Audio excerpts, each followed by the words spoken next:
ওমাডা 4G router unboxing কিভাবে করব সেটাই আমরা দেখাচ্ছি। এই যে রাউটারটা আছে, এই রাউটারটা আমাদের 4G সিম বেসড রাউটার। এর মধ্যে দুটো সিম স্লট আছে, তার সাথে একটা এসএপি ওয়ান পোর্ট আছে, একটা RJ41 পোর্ট আছে, এর সাথে 4G অ্যান্টেনা আর দুখানা আর তিনটে ওয়াইফাই অ্যান্টেনা আছে। এই দেখুন, এর মডেল হচ্ছে ওমাডা ER706W-4G। সব এলইডি সিম,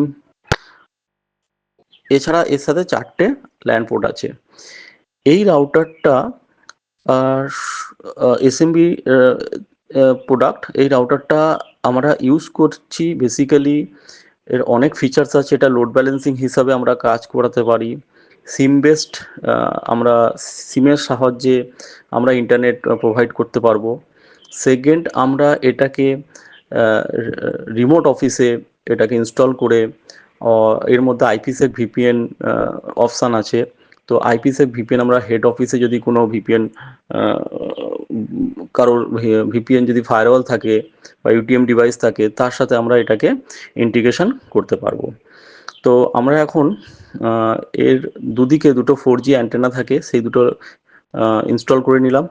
এবার এদিকে ওয়াইফাই অ্যান্টেনা, তিনখানা ওয়াইফাই অ্যান্টেনা, এটা ধীরে ধীরে আমরা এটাকে ইনস্টল করছি।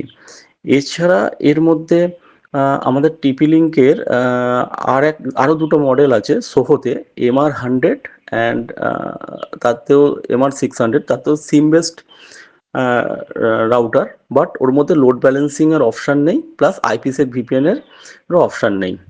পার্থক্য এইটা আছে।